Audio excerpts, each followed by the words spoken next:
ரசூலுல்லாஹி ஸல்லல்லாஹு அலைஹி வஸல்லம் உடைய கடைசி நாள். அல்லாஹ்வுடைய தூதர் என்னுடைய கழுத்துக்கும் நெஞ்சு பகுதிக்கும் இடையில் தான் தங்களுடைய தலையை வைத்திருந்தார்கள். அல்லாஹ்வுடைய ரசூல் ஸல்லல்லாஹு அலைஹி வஸல்லம் ஒரு வார்த்தையை உச்சரித்துக் கொண்டே இருந்தார்கள். அல்லாஹும்ம ரஃபீகல் அலா, யா அல்லாஹ் உயர்ந்த தோழமை, யா அல்லாஹ் உயர்ந்த தோழமை. இந்த வார்த்தையை சொன்னவுடன் அல்லாஹ்வுடைய தூதருடைய ஒரு செய்தி எனக்கு நினைவுக்கு வந்தது. அல்லாஹ் ரப்புல் ஆலமீன் ஒவ்வொரு நபிக்கும் அவர் மரணமாகும் பொழுது அவர் சொர்க்கத்திலே தங்க இருக்கின்ற இடத்தை அல்லாஹ் காட்டுவான். அல்லாஹ் அவருக்கு தேர்ந்தெடுக்கக்கூடிய வாய்ப்பை கொடுப்பான். அவர் தேர்ந்தெடுத்தால் தான் மரணம். இந்த ஹதீஸ் எனக்கு நினைவுக்கு வந்தது. அல்லாஹும்ம ரஃபீகல் அலா, யா அல்லாஹ் உயர்ந்த தோழமை என்று ரசூலுல்லாஹி ஸல்லல்லாஹு அலைஹி வஸல்லம் சொன்னவுடன் நான் அறிந்து கொண்டேன் ரசூலுல்லாஹி ஸல்லல்லாஹு அலைஹி வஸல்லம் மறுமையை தேர்ந்தெடுத்துக் கொண்டார்கள். ரசூலுல்லாஹி ஸல்லல்லாஹு அலைஹி வஸல்லம் அவர்களை பார்ப்பதற்கு மதீனாவை நோக்கி ஒட்டுமொத்த சஹாபாக்களுடைய கூட்டமும் குழும்பிக் கொண்டிருக்கிறது. அல்லாஹ்வுடைய தூதருடைய குடும்பத்தார்கள் எல்லோரும் ரசூலுல்லாஹ்வுடைய வீட்டை சுற்றி நிற்கிறார்கள். அல்லாஹ்வுடைய தூதர் இந்த உலகத்தில் அதிகமாக நேசித்த அவர்களுடைய அருமை மகள் ஃபாத்திமா ரலியல்லாஹு அன்ஹா அல்லாஹ்வுடைய தூதருடைய வீட்டில் உள்ளே நுழைகிறார்கள்.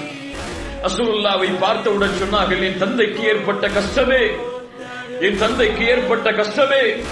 ரசூலுல்லாஹி ஸல்லல்லாஹு அலைஹி வஸல்லம் சொன்னார்கள், யா ஃபாத்திமா லைஸ அலா அபீகி கர்புன் பஅதல் யௌம், இந்த நாளுக்கு பிறகு உன்னுடைய தந்தைக்கு எந்த கஷ்டமும் கிடையாது ஃபாத்திமா.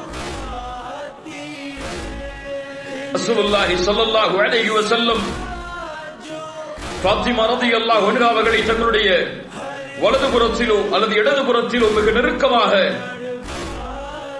அமருமாறு சொல்கிறார்கள். ஃபாத்திமா ரலியல்லாஹு அன்ஹா அவர்களுடைய அழுகை அதிகமாகிறது. அல்லாஹ்வுடைய தூதர் ஸல்லல்லாஹு அலைஹி வஸல்லம் அவர்களை அழைத்தார்கள். கொஞ்சம் உன்னுடைய செவியை தாழ்த்து ஃபாத்திமா என்று கூறி சில வார்த்தைகளை சொன்னார்கள்.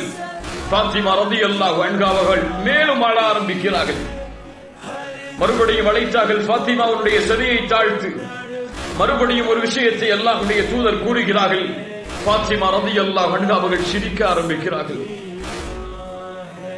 யாருக்கும் அந்த செய்தி தெரியாது. ஆயிஷா ரலியல்லாஹு அன்ஹா அவர்கள் பின்னால் காலத்திலே ஃபாத்திமா ரலியல்லாஹு அன்ஹாவை அழைத்து கேட்டார்கள், யா ஃபாத்திமா ரலியல்லாஹு அன்ஹா, நீங்கள் ஏன் அல்லாஹ்வுடைய தூதர் மரண நேரத்தில் அல்லாஹ்வுடைய தூதர் முதல் செய்தியை சொல்லும் பொழுது அழுதீர்கள், இரண்டாவது செய்தியை சொல்லும் பொழுது சிரித்தீர்கள்? ஃபாத்திமா ரலியல்லாஹு அன்ஹா அவர்கள் சொன்னார்கள், அல்லாஹ்வுடைய ரசூல் ஸல்லல்லாஹு அலைஹி வஸல்லம் என்னை அழைத்து முதலாவதாக சொன்னார்கள், ஒவ்வொரு ஆண்டும் ஜிப்ரீல் ஒரு முறைதான் குர்ஆனை ஓதி காட்டுவார் எனக்கு ஃபாத்திமா, ஆனால் இந்த முறையோ 2 முறை குர்ஆனை எனக்கு ஓதி காட்டியிருக்கிறார். இது எனக்கு என்னுடைய தவணை நெருங்கிவிட்டது என்பதை உணர்த்துகிறது. அல்லாஹ்வை அஞ்சிக்கொள் ஃபாத்திமா, பொறுமையை கடைபிடி என்று அல்லாஹ்வுடைய ரசூல் ஸல்லல்லாஹு அலைஹி வஸல்லம் சொல்லிவிட்டு சொன்னார்கள், நான் மரணமாக போகிறேன் என்பதை. அதை கேட்டவுடன் என்னால் தாங்க முடியாமல் அழுதேன். அதற்கு பிறகு ரசூலுல்லாஹி ஸல்லல்லாஹு அலைஹி வஸல்லம் என்னை அழைத்து சொன்னார்கள், ஃபாத்திமா, எனக்கு பிறகு என்னுடைய உறவுகளில் முதலாவதாக என்னை சந்திப்பது நீதான். எதை சொல்லுகிறார்கள்? எதை சொல்லுகிறார்கள்?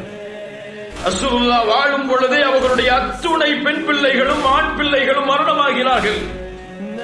வாழும் பொழுதே இருக்கக்கூடிய ஒரே வாரிசு ஃபாத்திமா ரலியல்லாஹு அன்ஹா.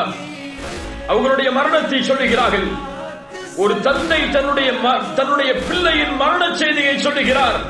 அந்த தந்தைக்கு எப்படி இருக்கும், பிள்ளைக்கு எப்படி இருக்கும்?